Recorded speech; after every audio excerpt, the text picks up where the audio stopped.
আজকে আমরা পড়বো তড়িৎ বিশ্লেষণের প্রয়োগগুলো।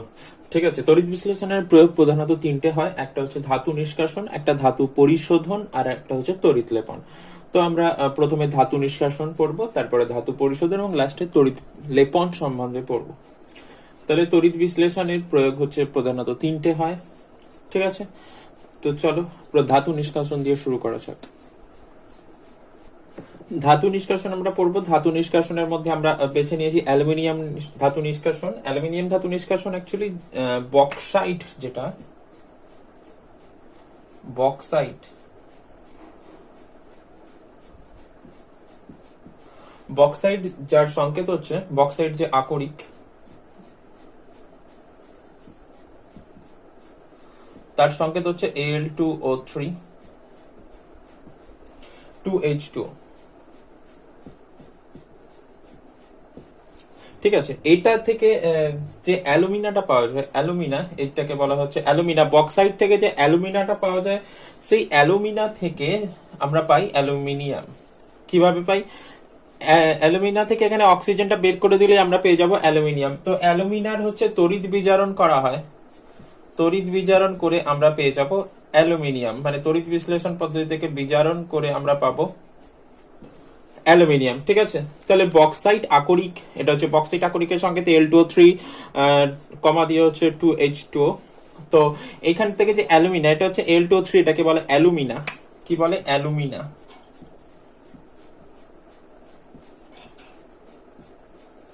এই অ্যালুমিনা থেকে আমরা অ্যালুমিনার তড়িৎ বিজারণ করে আমরা পেয়ে যাব অ্যালুমিনিয়াম। ঠিক আছে, ঠিক আছে। তো এখানে অ্যালুমিনিয়াম ধাতু নিষ্কাশনের তড়িৎ বিশ্লেষণ করার জন্য যে পাত্রটা, ভোল্টামিটারটা যেটা তৈরি হয়, সেটা একটা ইস্পাতের তৈরি ট্যাঙ্ক হয়। ইস্পাতের তৈরি হয় এই ট্যাঙ্কটা, এবং তার ভেতরের দিকে 1 ফুট হচ্ছে এখানে ক্যাথোড, যেটা থাকে 1 ফুট গ্যাস কার্বনের আস্তরণ, সেটা ক্যাথোড হিসেবে ব্যবহার করা হয়। এটা দেয়ালে 1 ফুট গ্যাস কার্বনের আস্তরণ থাকে, যেটা ক্যাথোড হিসেবে ব্যবহার করা হয়। আর তড়িৎ বিশ্লেষণ হিসেবে নেওয়া হয় এখানে এই যে অ্যালুমিনা নেওয়া হয় 20% অ্যালুমিনা, 60% ক্রায়োলাইট। ক্রায়োলাইটের সংকেত হচ্ছে Na3Al(F6), আর 20% ফ্লোরস্পার। ফ্লোরস্পারের সংকেত হচ্ছে Ca(F2). তাহলে 20% অ্যালুমিনা, 60% ক্রায়োলাইট আর 20% ফ্লোরস্পার নেওয়া হয় এখানে মিক্সচার, গলিত অবস্থায় এইখানে নিয়ে নেওয়া হচ্ছে তড়িৎ বিশ্লেষণ হিসাবে। আর ক্যাথোড হিসাবে এখানে যে ব্যাটারির সঙ্গে যুক্ত করা হয়েছে, এটা ব্যাটারির এখানে ঋণাত্মক প্রান্ত এখানে মিলেছে, এখানে মাইনাস, এটা হচ্ছে ক্যাথোড। ক্যাথোড নেওয়া হচ্ছে গ্যাস কার্বনের এখানে একটা আস্তরণ নিয়ে নেওয়া হচ্ছে। আর অ্যানোড এখানে হচ্ছে ওপর থেকে ঝুলিয়ে দেওয়া হয় এখানে তড়িৎ বিশ্লেষণের মধ্যে আংশিকভাবে গ্রাফাইটের অ্যানোড হয়, যেটা প্লাস, যেটা এখানে প্লাস হবে, এটা এর সাথে জুড়ে দেওয়া হয়েছে। তো এটা হচ্ছে এরা সব অ্যানোড। গ্রাফাইট দণ্ডকে এভাবে তড়িৎ বিশ্লেষণের মধ্যে ঝুলিয়ে দেওয়া হয়, এরা হচ্ছে অ্যানোড হিসাবে কাজ করে। ঠিক আছে, এরা হচ্ছে অ্যানোড হিসাবে কাজ করে। তো এবার এখানে কি হচ্ছে, এবার এখানে যদি তড়িৎ প্রবাহ চালনা করা হয়, তড়িৎ বিশ্লেষণ শুরু হবে। তড়িৎ বিশ্লেষণ হলে প্রথমে যে Al2O3 আছে, আমি এখানে মুছে দিচ্ছি।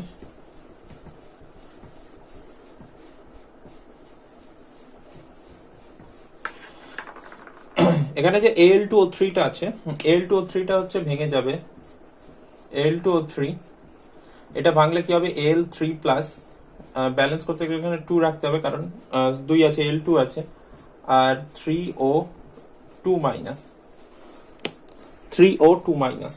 অক্সিজেন Al হচ্ছে 3+ হয়, Al এর যোজ্যতা 3 আর অক্সিজেনের যোজ্যতা হচ্ছে 2, তার জন্য 2- হয়। Al3+ আর 3O-। এটা হচ্ছে Al2O3 ভাঙছে। তাহলে ক্যাথোডে কোনটা যাবে? ক্যাথোডে যাবে কি ক্যাটায়ন যাবে ক্যাথোডে, ক্যাটায়ন যাবে ক্যাথোডে, এটা হচ্ছে ক্যাটায়ন, এটা হচ্ছে ক্যাটায়ন, ক্যাটায়ন যাবে হচ্ছে ক্যাথোডে। আর এখানে এটা হচ্ছে অ্যানায়ন, অ্যানায়ন যাবে হচ্ছে অ্যানোডে। ঠিক আছে, তড়িৎ প্রবাহ চালনা করলে এখানে ক্যাটায়ন যেটা আছে, এখানে Al3+ আছে, এটা যাবে ক্যাথোডে। তাহলে ক্যাথোড বিক্রিয়া কি হবে? ক্যাথোড বিক্রিয়া, ক্যাথোড বিক্রিয়া এখানে কি হবে? ক্যাথোড বিক্রিয়াতে ক্যাথোড হিসেবে এখানে কি আছে? ক্যাথোডে কে যাবে? অ্যালুমিনিয়াম যাবে। ক্যাথোডে যাবে হচ্ছে Al3+, এখানে গিয়ে কি করবে? এখানে এর 3টে ইলেকট্রনের অভাব আছে। এখানে ক্যাথোডে যেটা হচ্ছে মাইনাস, ঋণাত্মক, সেখানে হচ্ছে 3টে ইলেকট্রন পাওয়া যায়, তার জন্য এখান থেকে 3টে ইলেকট্রন নিয়ে নেবে, নিয়ে হচ্ছে এখানে অ্যালুমিনিয়াম পরমাণুতে পরিণত, মানে অ্যালুমিনিয়াম ধাতুতে পরিণত হবে। ঠিক আছে, অ্যালুমিনিয়াম ধাতু তৈরি হয়ে গেল। এবার অ্যানোড বিক্রিয়া, ক্যাথোড বিক্রিয়া হলো।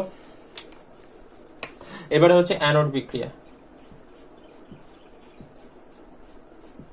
অ্যানোড বিক্রিয়া, অ্যানোড এখানে যে অ্যানায়নটা আছে O2 মাইনাস, ওটা হচ্ছে অ্যানোডে যাবে। O2 মাইনাস, O2 মাইনাস হচ্ছে অ্যানোডে যাবে। O2 মাইনাস অ্যানোডে গেলে দুটো ইলেকট্রন এক্সট্রা আছে, তো দুটো ইলেকট্রন ছেড়ে দেবে, দুটো ইলেকট্রন ছেড়ে দেবে, তাহলে হচ্ছে এখানে O হয়ে যাবে। এবার দুটো অক্সিজেন পরমাণু পরস্পর জুড়ে গিয়ে তৈরি হবে অক্সিজেন গ্যাস, O2 তৈরি হয়ে যাবে। দুটো অক্সিজেন পরমাণু পরস্পর জুড়ে গিয়ে তৈরি হয়ে যাবে অক্সিজেন গ্যাস। তাহলে এখানে বোঝা যাচ্ছে এটা হচ্ছে অ্যানোড বিক্রিয়া। তাহলে ক্যাটায়ন যে আমরা জানি, ক্যাটায়ন যায় ক্যাথোডে এবং অ্যানায়ন যায় হচ্ছে অ্যানোডে। এখানে ক্যাটায়ন হচ্ছে L3+, ক্যাটায়ন হচ্ছে ক্যাথোডে গিয়ে তিনটে ইলেকট্রন এখানে দরকার, 3+ হয়ে আছে, তিনটে ইলেকট্রন নিয়ে অ্যালুমিনিয়ামে পরিণত হচ্ছে। আর অ্যানায়ন এখানে হিসাবে আছে O2 মাইনাস, ঠিক আছে, অক্সাইড। তো এখানে কি হবে, দুটো ইলেকট্রন এর অতিরিক্ত আছে, 2 মাইনাস হয়ে আছে, তার জন্য দুটো ইলেকট্রন দিয়ে দেবে, দিয়ে এখানে অক্সিজেন পরমাণুতে পরিণত হবে। এবার অক্সিজেন পরমাণুগুলো পরস্পর জুড়ে গিয়ে অক্সিজেন গ্যাস তৈরি করবে। তাহলে বোঝা গেছে এখানে। তাহলে অ্যালুমিনিয়াম নিষ্কাশন আমরা কিভাবে করলাম আমরা যদি একবার দেখে নিই। তো অ্যালুমিনিয়াম নিষ্কাশন করা হয় বক্সাইট থেকে। বক্সাইট থেকে যে অ্যালুমিনাটা পাওয়া যায়, সেই অ্যালুমিনার হচ্ছে অ্যালুমিনাকে বিজারণ করে আমরা অ্যালুমিনিয়াম নিষ্কাশন করি। অ্যালুমিনা হচ্ছে Al2O3, অ্যালুমিনার সংকেত হচ্ছে Al2O3। সেই অ্যালুমিনা থেকে আমরা অ্যালুমিনিয়াম নিষ্কাশন করি। তড়িৎ বিশ্লেষণ হিসেবে এখানে কি নেওয়া হচ্ছে, 20% অ্যালুমিনা নেওয়া হচ্ছে Al2O3, 60% ক্রায়োলাইট নেওয়া হচ্ছে Na3AlF6 যার সংকেত, আর 20% ফ্লুওস্পার নেওয়া হচ্ছে CaF2 ফ্লুওস্পারের সংকেত। ঠিক আছে, এদের হচ্ছে মিক্সচার নেওয়া হচ্ছে, গলিত মিক্সচার নেওয়া হচ্ছে, গলিত মিশ্রণ নেওয়া হচ্ছে। এবার ভোল্টামিটারটা এখানে তৈরি হচ্ছে ইস্পাতের ট্যাঙ্ক একটা হয়, ইস্পাত দিয়ে তৈরি হচ্ছে। এবার ক্যাথোড কোনটা, ক্যাথোড হচ্ছে ওই ট্যাঙ্কের ভেতরের দিকে দেয়ালে যেটা হচ্ছে 1 ফুট গ্যাস কার্বনের একটা আস্তরণ থাকে, সেটাই হচ্ছে ক্যাথোড হিসেবে কাজ করে। আর অ্যানোড কোনটা, অ্যানোড হচ্ছে ট্যাঙ্কের উপর থেকে বেশ কয়েকটা হচ্ছে গ্রাফাইটের দণ্ড হচ্ছে ঝুলিয়ে দেওয়া হয়। এই গ্রাফাইটের দণ্ডগুলো তড়িৎ বিশ্লেষণের মধ্যে আংশিক নিমজ্জিত থাকে এবং এইগুলো হচ্ছে অ্যানোড হিসেবে কাজ করে। তো এখানে ক্যাথোড বিক্রিয়ায় তৈরি হয় এখানে অ্যালুমিনিয়াম ক্যাটায়ন হিসাবে, যে L3+ আছে ওটা হচ্ছে ক্যাটায়ন, আর O2 মাইনাস অক্সাইড ওটা হচ্ছে অ্যানায়ন। তো L3+ হচ্ছে ক্যাথোডে, যে আমরা জানি ক্যাটায়ন যায় ক্যাথোডে এবং অ্যানায়ন যায় অ্যানোডে। তো ক্যাটায়ন ক্যাথোডে যাবে, গিয়ে হচ্ছে এখানে অ্যালুমিনিয়াম হয়ে যাবে, অ্যালুমিনিয়াম ধাতু তৈরি করবে, এবং অ্যানায়ন এখানে আছে O2 মাইনাস অক্সাইড যেটা হচ্ছে অ্যানোডে গিয়ে অক্সিজেন গ্যাস তৈরি করে। তো ক্যাথোডে এখানে অ্যালুমিনিয়াম ধাতু এবং অ্যানোডে অক্সিজেন গ্যাস তৈরি হয়। এইভাবে তৈরি হচ্ছে অ্যালুমিনিয়াম ধাতু। যেভাবে ধাতু নিষ্কাশন করা হচ্ছে অ্যালুমিনিয়াম ধাতু নিষ্কাশন করা হয়। আশা করছি এটা বোঝা গেছে। এবার আমরা করব ধাতু পরিশোধন। ধাতু পরিশোধনে আমরা করব কপারের বিশুদ্ধীকরণ। কপারকে আমরা বিশুদ্ধ করব রাসায়নিক পদ্ধতিতে। যে অশুদ্ধ কপার পাওয়া যায় সেটাকে বলা হয় বিস্টার কপার, ঠিক আছে, সেটা হচ্ছে অশুদ্ধি মিশে থাকে এবং এতে কপারের যে পরিমাণ সেটা থাকে 97 থেকে 98% হচ্ছে কপার থাকে। এবার এই বিস্টার কপারকে তড়িৎ বিশ্লেষণ প্রক্রিয়া আমরা বিশুদ্ধ করতে পারি। বিশুদ্ধ করে এতে 99 পয়েন্ট যে বিস্টার কপার থাকে,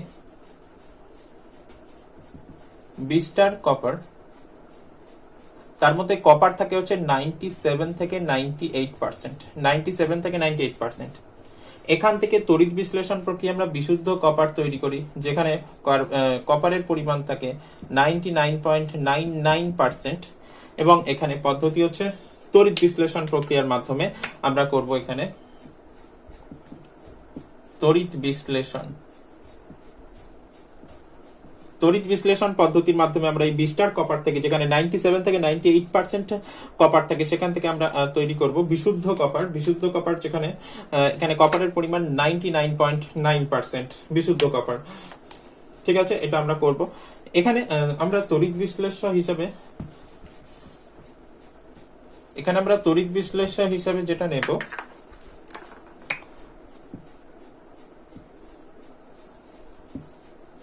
এখানে আমরা তড়িৎ বিশ্লেষণ হিসাবে যেটা নেব সেটা হচ্ছে 5 থেকে 10% H2SO4 মিশ্রিত, 15% CuSO4 এর দ্রবণ। আমি কি বললাম লিখে দিচ্ছি, 5 থেকে 10% H2SO4 মিশ্রিত, H2SO4 মিশ্রিত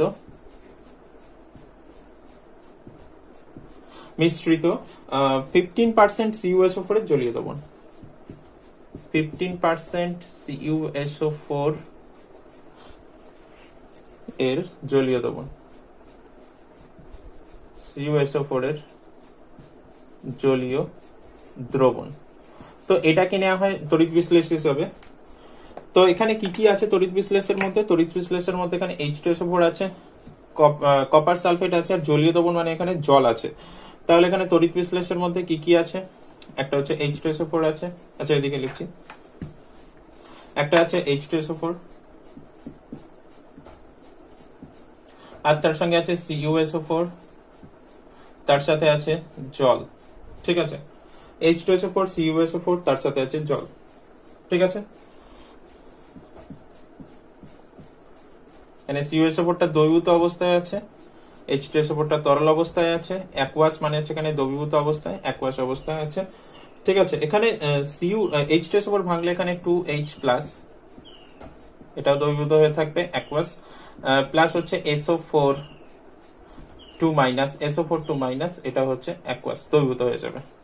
এখানে CuSO4 ভাঙলে এখানে Cu2+, অ্যাকুয়াস, আর এখানে SO4 2-, এটা অ্যাকুয়াস অবস্থায় থাকছে। আর H2O ভাঙলে এখানে H+, আর OH-, সরি H+, এটাও অ্যাকুয়াস হয়ে যাবে, এটাও দ্রবীভূত হয়ে যাবে।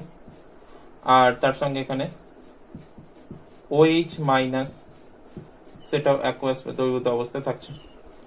তাহলে এখানে তিনটে জিনিস, যে তড়িৎ বিশ্লেষ্য পদার্থটা যেটাকে এখানে এই জায়গার মধ্যে নেওয়া হচ্ছে, এই জায়গার মধ্যে যে তড়িৎ বিশ্লেষ্য পদার্থটাকে নেওয়া হচ্ছে, সেখানে তিনটে জিনিস থাকছে, H2SO4 থাকছে, CuSO4 থাকছে, H2O থাকছে। তাদের ভাঙলে এই জিনিসগুলো তৈরি হচ্ছে। প্রথমে এরকম তারা আয়নে ভাঙছে। এবার এখানে তড়িৎ দ্বার যেগুলো নেওয়া হচ্ছে, তো একটা হচ্ছে ক্যাথোড আর একটা অ্যানোড হবে। তো এখানে ব্যাটারি জুড়ে দিচ্ছি।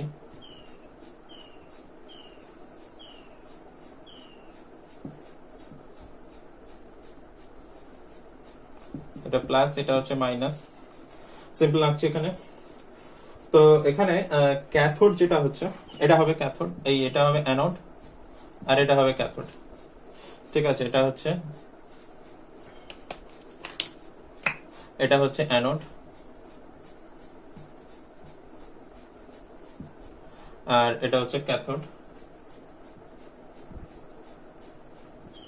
ঠিক আছে, এখানে অ্যানোড হিসাবে নেওয়া হবে যেটা হচ্ছে অশুদ্ধ কপারের পাত। অ্যানোড হিসাবে এখানে নেওয়া হবে অশুদ্ধ কপারের পাত। অশুদ্ধ কপারের পাত বা দণ্ডকে এখানে অ্যানোড হিসাবে নিয়ে নেওয়া হবে, এটা হচ্ছে অশুদ্ধ কপার। আর এখানে ক্যাথোড হিসাবে নেওয়া হবে একটা সরু কপারের, বিশুদ্ধ কপারের পাত বা দণ্ড। ঠিক আছে, ক্যাথোড হিসাবে নেওয়া হবে এখানে বিশুদ্ধ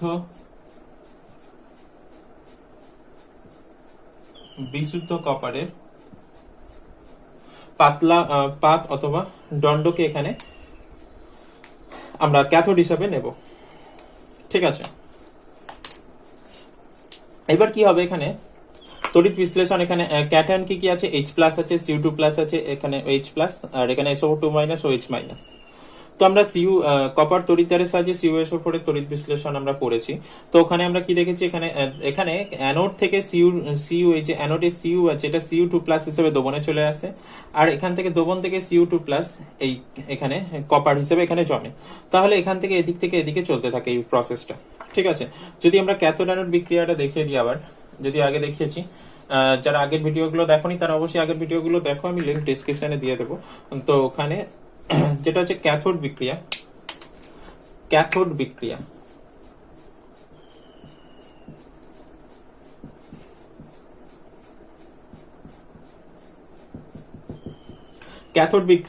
এখানে কি যাবে, ক্যাটায়ন কে আছে এখানে, এখানে অ্যাকচুয়ালি দ্রবণ থেকে Cu2+, এটা হচ্ছে ক্যাথোড, এখান থেকে দ্রবণ থেকে Cu2+ চলে যাবে ক্যাথোডে, দ্রবণ থেকে হচ্ছে Cu2+ চলে যাবে হচ্ছে ক্যাথোডে। ঠিক আছে, তাহলে Cu2+ ক্যাথোডে গিয়ে এখানে কি হবে, ক্যাথোডে গিয়ে হচ্ছে এখান থেকে ইলেকট্রন আসছে, তো এখান থেকে দুটো ইলেকট্রন নিয়ে নেবে, দুটো ইলেকট্রন নিলে কপার পরমাণুতে পরিণত হচ্ছে, ধাতব কপার হিসেবে এখানে জমে যাচ্ছে। ঠিক আছে, আর অন্যদিকে এবার অ্যানোড বিক্রিয়াতে কি হবে, অ্যানোড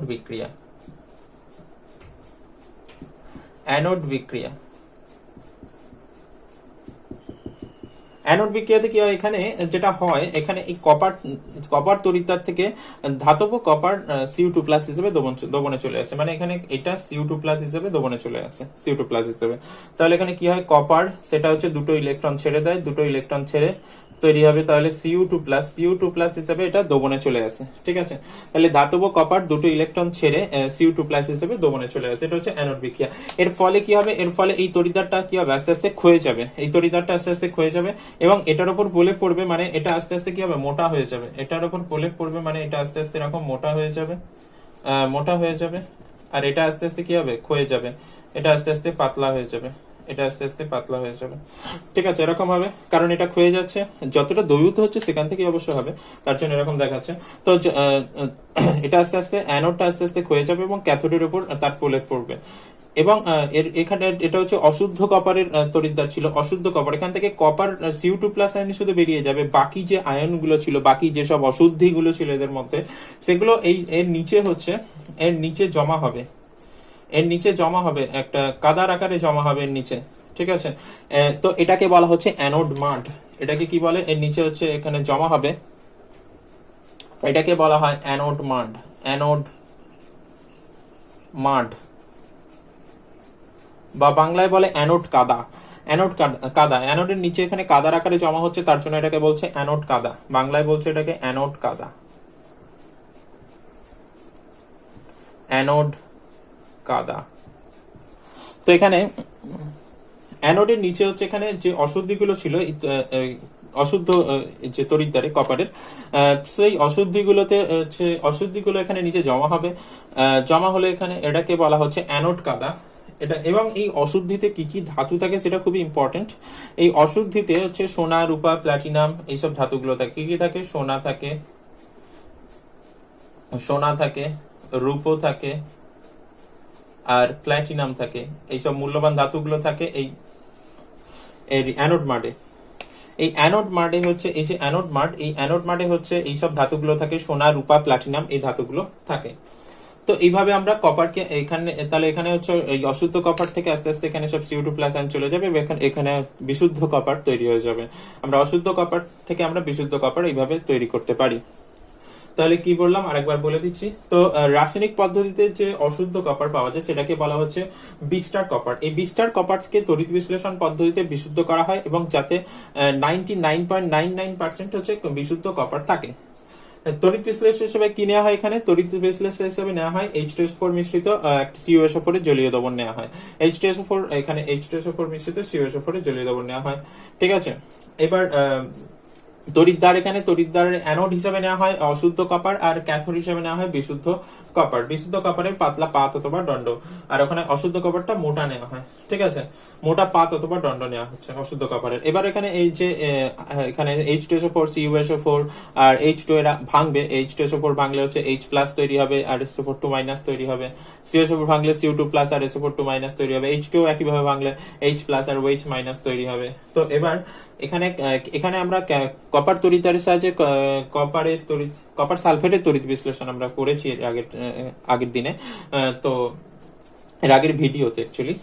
তো সেখানে আমরা দেখেছি যে এখানে এই তড়িৎ বিশ্লেষণের ক্ষেত্রে যেটা হয়, এখানে যে অ্যানোড আছে, অ্যানোড থেকে হচ্ছে কপার Cu2+ হিসেবে দবনে চলে আসে এবং দবন থেকে Cu2+ আয়নটা ক্যাথোডে গিয়ে আধানমুক্ত হয়েছে, Cu হিসেবে জমা হয় এখানে। তার জন্য অ্যানোডটা আস্তে আস্তে ক্ষয়ে যায় এবং ক্যাথোডের উপর কপার ধাতু জমতে থাকে। ঠিক আছে, তো এটা হচ্ছে এখানে, তাহলে ক্যাথোডে কপার ধাতু জমতে থাকে, অ্যানোডটা হচ্ছে, অ্যানোড থেকে কপার ধাতু হচ্ছে Cu2+ আয়ন হিসেবে দবনে চলে আসে। ঠিক আছে, আর এখানে এর ফলে এর মধ্যে যে এখানে অ্যানোডটা হচ্ছে অশুদ্ধ কপারে ছিল, তার জন্য এর মধ্যে যে অশুদ্ধিগুলো ছিল সেটা হচ্ছে অ্যানোডের নিচে কাদার আকারে জমতে থাকে, যেটাকে বলা হয় অ্যানোড কাদা। ঠিক আছে, এখানে অশুদ্ধ গুলো যেগুলো ছিল সেগুলো অ্যানোডের নিচে কাদার আকারে জমতে থাকে, এগুলোকে বলা হচ্ছে অ্যানোড কাদা। অ্যানোড কাদাতে হচ্ছে কি কি মূল্যবান ধাতু থাকে, কপার, অ্যানোড কাদাতে হচ্ছে গোল্ড, সিলভার আর প্লাটিনাম, এই তিনটে হচ্ছে মূল্যবান ধাতু থাকে। ঠিক আছে, অ্যানোড কাদাতে আমরা হচ্ছে এখানে কপারের বিশুদ্ধীকরণ কিভাবে করবো সেটা আমরা দেখে নিয়েছি। এবার আমরা 3 নম্বর প্রয়োগটা করব। 3 নম্বর প্রয়োগটা হচ্ছে এখানে তড়িৎ লেপন। তড়িৎ লেপন কি জিনিস? তড়িৎ লেপন হচ্ছে তড়িৎ বিশ্লেষণের এক ধরনের প্রক্রিয়া যেখানে হচ্ছে একটা বেশি সক্রিয় ধাতু, যেমন হচ্ছে লোহাকে যদি আমরা বাতাসে রেখে দিই তাহলে কি হবে? লোহা বাতাসে রেখে দিলে তারপর মরচে পড়ে যাবে, লোহা এখানে ক্ষয়ে যাবে, আস্তে আস্তে মরচে পড়ে যাবে। মরচে তো আর লোহায় ফিরিয়ে আনা যাবে না, মরচে এখানে তার মানে লোহাটা ওখানে খারাপ হয়ে যাবে, আস্তে আস্তে ক্ষয়ে যাবে, ক্ষয় হবে। তো এই জিনিসটাকে বন্ধ করার জন্য কি করা হয়, যদি ওর ওপর কোনো অন্য কোনো ধাতু যেগুলো হচ্ছে ওর থেকে লোহার থেকে কম সক্রিয় তার প্রলেপ দিয়ে দেওয়া হয়, ওর উপর একটা আস্তরণ দিয়ে দেওয়া হয়, তাহলে লোহাটা আর বাতাসের সংস্পর্শে আসতে পারবে না। ফলে কি হবে? ফলে আর মরচে পড়বে না লোহার উপর। ঠিক আছে, তো বোঝা গেছে আশা করছি। তো তার জন্য যেটা করা হচ্ছে তাহলে তড়িৎ লেপনে কি হয়, একটা বেশি সক্রিয় ধাতুর উপর একটা কম সক্রিয় ধাতুর প্রলেপ দেওয়া হয়। বেশি সক্রিয় ধাতুর উপর মানে যেটা হচ্ছে সহজেই বাতাসের জল, জলীয় বাষ্প এদের সঙ্গে হচ্ছে অক্সিজেন এদের সাথে বিক্রিয়া করে ফেলে, এইসব এরকম বেশি সক্রিয় ধাতুর উপর কম সক্রিয় ধাতু যেমন হচ্ছে গোল্ড, সিলভার, এইসব ধাতুগুলোর প্রলেপ দেওয়া হয়, মানে ওর উপর একটা আস্তরণ দিয়ে দেওয়া হয় যাতে ওই ধাতুটা বাতাসের সংস্পর্শে না আসতে পারে। তো এই যে পদ্ধতি, এটা হচ্ছে তড়িৎ লেপন, এটাকে বলা হয় তড়িৎ লেপন। এটা তড়িৎ বিশ্লেষণের সাহায্যে করা হয়। এবার তড়িৎ লেপনের উদ্দেশ্য কি, কেন এই তড়িৎ লেপন করা হয়? যে একটা ধাতু, আমি একটু আগে যেটা বলছিলাম যে লোহাকে যদি বাতাসে রেখে দেওয়া হয়, লোহার উপর হচ্ছে মরচে পড়ে যাবে। মরচের হাত থেকে রক্ষা করার জন্য লোহার উপর একটা অন্য কোনো ধাতুর প্রলেপ দিয়ে, যেগুলো হচ্ছে কম সক্রিয় ধাতু, তার যদি প্রলেপ দিয়ে দেওয়া হয় তাহলে কি হবে, লোহা আর বাতাসের অক্সিজেন, জলীয় বাষ্প এদের সংস্পর্শে আসতে পারবে না। তার জন্য কি হবে, লোহার আর মরচে পড়বে না। লোহার জন্য লোহার উপর নিকেলের প্রলেপ দিতে পারি, জিঙ্কের প্রলেপ দিতে পারি। নিকেলের প্রলেপ দেওয়া হয়, জিঙ্কের প্রলেপ দেওয়াকে বলা হয় গ্যালভানাইজেশন করা। ঠিক আছে, জিঙ্কের প্রলেপ দিতে পারি লোহার উপর, নিকেলের প্রলেপ দিতে পারি। ঠিক আছে, আর অনেক সময় কি হয়, অনেক সময় রূপোর তৈরি গয়নার উপর সোনার প্রলেপ দিয়ে দেওয়া হলো, তাহলে কি হবে, সোনার গহনার মতো দেখতে হয়ে গেল। অনেক সময় সৌন্দর্য বৃদ্ধির জন্য তড়িৎ লেপন করা হয়। তাহলে তড়িৎ লেপন সাধারণত দুটো উদ্দেশ্য, একটা হচ্ছে ধাতুটাকে রক্ষা করা, মানে জল, বাতাসের অক্সিজেন এইসবের হাত থেকে, জলীয় বাষ্পের হাত থেকে রক্ষা করা, আর সৌন্দর্য বৃদ্ধির জন্য অনেক সময় তড়িৎ লেপন করা হয়। ঠিক আছে,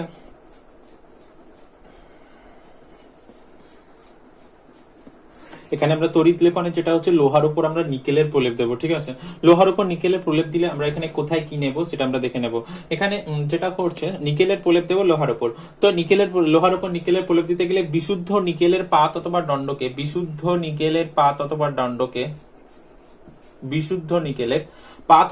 আমি এখানে পাত নিয়েছি, বিশুদ্ধ নিকেলের পাত অথবা দণ্ডকে এখানে ক্যাথোড হিসাবে অ্যানোড হিসাবে নিতে হবে। ঠিক আছে, এখানে অ্যানোড হিসাবে নেব আমরা, বিশুদ্ধ নিকেলের পাত অথবা দণ্ডকে আমরা অ্যানোড হিসাবে নেব, যেটা হচ্ছে ধনাত্মক তড়িৎদ্বার। আর এখানে ক্যাথোড হিসাবে নেব হচ্ছে যার উপর প্রলেপ দেবো। এখানে আমি লোহার একটা চামচ নিয়েছি, এটা চামচ, যদিও চামচ না মনে হলো এটা চামচ অ্যাকচুয়ালি। তো এটা হচ্ছে লোহার চামচ, এটাকে আমরা অ্যানোড হিসাবে ক্যাথোড হিসাবে নিয়ে নিচ্ছি। আমরা এখানে লোহার চামচকে। ঠিক আছে, তাহলে হচ্ছে অ্যানোড হিসাবে আমরা নেব তাহলে বিশুদ্ধ নিকেলের পাত অথবা দণ্ড, আর যার উপর প্রলেপ দেবো আমরা তাকে আমরা ক্যাথোড হিসাবে নিয়ে নেব। ঠিক আছে, এবার কি হবে, এখানে তড়িৎ বিশ্লেষক হিসাবে নিতে হবে যে জিনিসটার, যে ধাতুটার আমি প্রলেপ দিচ্ছি তারই কোনো লবণ নিতে হবে। ঠিক আছে, তড়িৎ বিশ্লেষক হিসাবে নিতে হবে তাহলে যে ধাতুটার আমরা প্রলেপ দিচ্ছি তারই কোনো হচ্ছে লবণ আমরা নিয়ে নেব। ঠিক আছে, তারই কোনো লবণ আমরা নিয়ে নেব। এখানে নিয়েছি আমরা তড়িৎ বিশ্লেষক হিসাবে সেটা হচ্ছে nickel sulphate, NiSO4। Nickel sulphate, এটা হচ্ছে আমরা তড়িৎ বিশ্লেষক হিসাবে নিয়েছি নিকেল সালফেট। ঠিক আছে, নিকেল সালফেটের দ্রবণ নিয়ে নিচ্ছি তড়িৎ বিশ্লেষক হিসাবে। ঠিক আছে, এবার যদি এখানে তড়িৎ পাঠানো হয় তাহলে এখানে তড়িৎ বিশ্লেষণ শুরু হবে। তড়িৎ বিশ্লেষণ শুরু হলে সেই একই রকম আগে যেটা আমরা কপারের বিশুদ্ধিকরণে যখন আমরা করেছিলাম সেইভাবেই আমি এখানে বিক্রিয়াগুলো লিখবো। ক্যাথোডে কি হবে, অ্যানোডে কি হবে। আচ্ছা, এখানে আমি এটা এখানে মুছছি, এটা এদিকে লিখে দিচ্ছি। তো এটা এখানে লোহার চামচ আছে, এটা এখানে হচ্ছে লোহার চামচ। ঠিক আছে, লোহার চামচ। তো এখানে ক্যাথোড বিক্রিয়া, অ্যানোড বিক্রিয়া আমরা লিখবো। এখানে NiSO4 যেটা আছে সেটা হচ্ছে ভেঙে যাবে, এবং SO4 2 মাইনাস তৈরি করবে, Na2 প্লাস এবং SO4 2 মাইনাস তৈরি করবে। এখানে NiSO4 যেটা আছে সেটা ভেঙে গিয়ে Na2 প্লাস এবং SO4 2 মাইনাস তৈরি করবে। এবার হচ্ছে এখানে ক্যাথোড বিক্রিয়া যেটা হবে, ক্যাথোড বিক্রিয়া, ঠিক আছে, ক্যাথোড রিঅ্যাকশন যেটা হবে, এখানে ক্যাথোডে কি হবে, ক্যাথোডে হচ্ছে এখানে ক্যাটায়ন যাবে, ক্যাথোডে এখানে ক্যাটায়ন হিসেবে কি আছে, Na2 প্লাস আছে, Na2 প্লাস চলে যাবে হচ্ছে ক্যাথোডে, Na2 প্লাস চলে যাবে হচ্ছে ক্যাথোডে, ক্যাথোডে গিয়ে কি করবে, এখান থেকে দুটো ইলেকট্রন দরকার, এখান থেকে দুটো ইলেকট্রন নিয়ে নেবে, দুটো ইলেকট্রন নিয়ে হচ্ছে Na হয়ে যাবে এবং ধাতব নিকেল হচ্ছে এর উপর জমবে, এর উপর হচ্ছে ধাতব নিকেলের হচ্ছে প্রলেপ পড়বে আস্তে আস্তে। এবার অ্যানোড বিক্রিয়া, এখানে অ্যানোড বিক্রিয়া কি হবে, তো অ্যানোডে এখানে কি হবে, অ্যানোডে এখান থেকে এই যে অ্যানোডে নিকেলের পাতটা আছে, নিকেলের পাত থেকে হচ্ছে Na, এখান থেকে Na যেটা ধাতু আছে, Na এখানে Na2 প্লাস হিসাবে দোবনে চলে আসবে, Na ধাতু এখানে Na2 প্লাস হিসাবে দোবনে চলে আসবে, Na2 প্লাস হিসাবে এখান থেকে দোবনে চলে আসবে। আর এই Na2 প্লাসটা গিয়ে এখানে হচ্ছে এর উপর জমবে, মানে দ্রবণে যে Na2 প্লাসের যে গাঢ়ত্ব সেটা অপরিবর্তিত থাকবে, কোনো পরিবর্তন হবে না, কারণ এখান থেকে খড়বে, এখান থেকে এখানে এসে জমবে, ঠিক আছে। এবার হচ্ছে অ্যানোড বিক্রিয়াতে কি হবে, অ্যানোডে হচ্ছে এই যে ধাতব নিকেল কি করবে, Na2 প্লাস হয়ে যাবে, তার মানে হচ্ছে দুটো ইলেকট্রন ছেড়ে দেবে, দুটো ইলেকট্রন ছাড়লে হচ্ছে Na2 প্লাস হিসাবে এটা দোবনে চলে আসবে। তাহলে ধাতব নিকেল হচ্ছে অ্যানোড থেকে হচ্ছে Na2 প্লাস হিসাবে দোবনে চলে আসবে এবং দোবন থেকে Na2 প্লাস হচ্ছে লোহার চামচের উপর জমবে, তাহলে লোহার চামচের উপর আস্তে আস্তে কি হবে, নিকেলের প্রলেপ তৈরি হবে, ঠিক আছে। তো এইভাবে হচ্ছে নিকেলের উপর লোহার উপর নিকেলের প্রলেপ আমরা দিচ্ছি, ঠিক আছে। তাহলে বিশুদ্ধ নিকেলের পাত বা দণ্ডকে যেটা হচ্ছে অ্যানোড হিসাবে নিতে হবে, আর যার উপর আমরা প্রলেপ দিচ্ছি, এখানে লোহার চামচের উপর প্রলেপ দিচ্ছি, সেটাকে হচ্ছে ক্যাথোড হিসাবে নিতে হবে।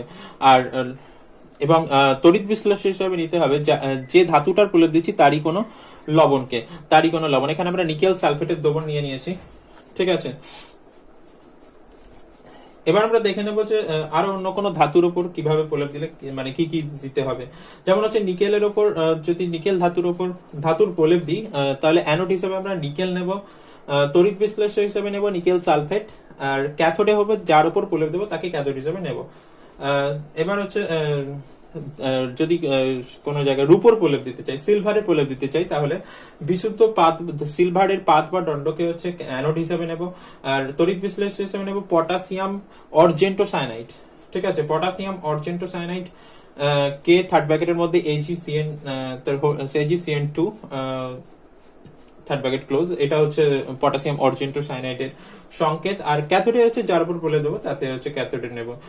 সোনার যদি প্রলেপ দিতে চাই, সোনা নিলে হচ্ছে অ্যানোডে আমরা বিশুদ্ধ সোনার পাত বা দণ্ড নেব, আর ক্যাথোডে আমরা নেব যার উপর প্রলেপ দিচ্ছি। আর তড়িৎ বিশ্লেষণ হিসেবে নেব পটাশিয়াম অরোসায়ানাইড, অর্জেন্টো আর অরোসায়ানাইড, যেটা পটাশিয়াম অর্জেন্টোসায়ানাইড আমরা পড়ে এসেছি একটু আগে, আর অরোসায়ানাইড এখানে একই রকম, জাস্ট এখানে Ag জায়গায় Au হয়ে যাবে। এবার যদি কপারের প্রলেপ দিই, কপারের প্রলেপ দিলে হচ্ছে বিশুদ্ধ কপারের পাতকে হচ্ছে আমরা ক্যাথোড হিসাবে নেব, অ্যানোড হিসাবে নেব, আর কপার সালফেটের দ্রবণকে আমরা তড়িৎ বিশ্লেষ্য হিসাবে নেব। আর জিঙ্কের প্রলেপ দিলে বিশুদ্ধ জিঙ্কের পাত অথবা দণ্ডকে আমরা অ্যানোড হিসাবে নেব, আর তড়িৎ বিশ্লেষ্য হিসাবে নেব ZnCl2 জলীয় দ্রবণ, ঠিক আছে। ZnCl2 জলীয় দ্রবণকে আমরা তড়িৎ বিশ্লেষ্য হিসাবে নেব। তো আমরা বোঝা গেছে আশা করছি, আমরা যে ধাতুটার প্রলেপ দেবো তাকে আমরা তাকে আমরা অ্যানোড হিসেবে নেব, তার বিশুদ্ধ পাত অথবা দণ্ডকে আমরা অ্যানোড হিসেবে নেব, আর যার উপর প্রলেপ দিচ্ছি তাকে সেই ধাতুটাকে আমরা ক্যাথোডে নিয়ে নেব। তাহলে কি হবে, অ্যানোড থেকে আস্তে আস্তে ওখানে ক্যাথোডের উপর জমা হবে, ঠিক আছে। ক্যাথোডের উপর যে ধাতুটা আছে তার উপর আস্তে আস্তে যে ধাতুটার প্রলেপ দেবো সেটা জমা হবে। এইভাবে তড়িৎ লেপন আমরা করি। তো আমরা আজকে পড়লাম তড়িৎ বিশ্লেষণের প্রয়োগে আমরা প্রথমে পড়েছিলাম হচ্ছে ধাতু নিষ্কাশন, তারপরে ধাতু পরিশোধন, তার লাস্টে আমরা পড়লাম তড়িৎ লেপন। তো আজ এই চ্যাপ্টারটা এখানেই শেষ হলো। এবার আমরা পরের দিন আমরা কিছু কোয়েশ্চেন অ্যান্সার আলোচনা করব। তো ভিডিওটা ভালো লাগলে অবশ্যই লাইক করো, বন্ধুদের সাথে শেয়ার করো, এবং থ্যাংক ইউ ফর ওয়াচিং।